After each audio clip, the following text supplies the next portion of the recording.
అది చూపించండి. అది చూపించండి.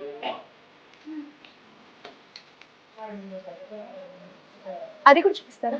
అది కాదు, అది. సహజంగా మనకి 2 చూపించి దాంట్లో ఒక్కటి సెలెక్ట్ చేసుకోమంటేనే కన్‌ఫ్యూజ్ అయిపోతూ ఉంటాం. ఇక ఇంత wide range of collection, that two trending. ఇంతకి నేను ఎక్కడికొచ్చేసాను అనుకుంటున్నారా? మన రామలింగాపురంలో ఉన్నటువంటి అలంకార్ జ్యువెలరీ.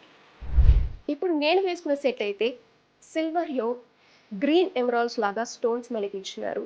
ఇదైతే స్టెప్ చైన్ సిల్వర్ సీజెడ్ డైమండ్స్‌తో మధ్యలో గ్రీన్ స్టోన్‌తో మనకి దీన్ని కస్టమైజ్ చేశారు. దీంట్లో మీకు కావాలంటే పింక్, యెల్లో, గ్రీన్ మీ శారీకి మ్యాచింగ్ తగ్గట్టు వీళ్ళు కస్టమైజ్ చేసి కూడా ఇస్తారు. దీనికి మ్యాచింగ్‌గా మనకైతే స్టడ్స్ కూడా ఇచ్చారు. మీరు గాని చూసినట్టే జుంకాస్ వచ్చినాయి. మనకు ఇది కాదు, మనకి వేరే మోడల్ కావాలి. దాంట్లో మీకు ఎలాంటి కలెక్షన్ సపోజ్ మీ శారీలో 2 కలర్స్ కాంబినేషన్స్ అయితే చైన్ ఒక కలర్, ఇయర్ స్టడ్స్ ఒక కలర్ అలా కూడా మీరు మ్యాచ్ చేసుకోవచ్చు. దీంతో పాటు మనకి పాపడి బిళ్ళ కూడా ఇచ్చారు. సో మీ శారీ కాంబినేషన్ బట్టి మీకు ఎలా కావాలంటే అలాగా వీళ్ళు మనకి కస్టమైజ్ చేసుకొని ఇస్తారు. అలాగే బ్యాంగిల్స్ వస్తే చూడండి, దీంట్లో కూడా మనకి గ్రీన్ స్టోన్స్ అనేవి వచ్చినాయి. దీంతో పాటు మనం మ్యాచింగ్ వడ్డానం కూడా మనకి వచ్చినచ్చు. ఇది బ్రేసెట్‌గా ఇది జనరల్‌గా మనకి పట్టీలాగా కాకుండా ఒక చైన్ మోడల్ లాగా ఇచ్చారు. దీంట్లో కూడా మనకి గ్రీన్ స్టోన్స్ అనేది మనకైతే ఇచ్చినారు. ఇది మొత్తం కూడా ఫ్లోరల్ మోడల్‌తో ఉంది. ఇది కూడా silver jewellery with CZ diamond.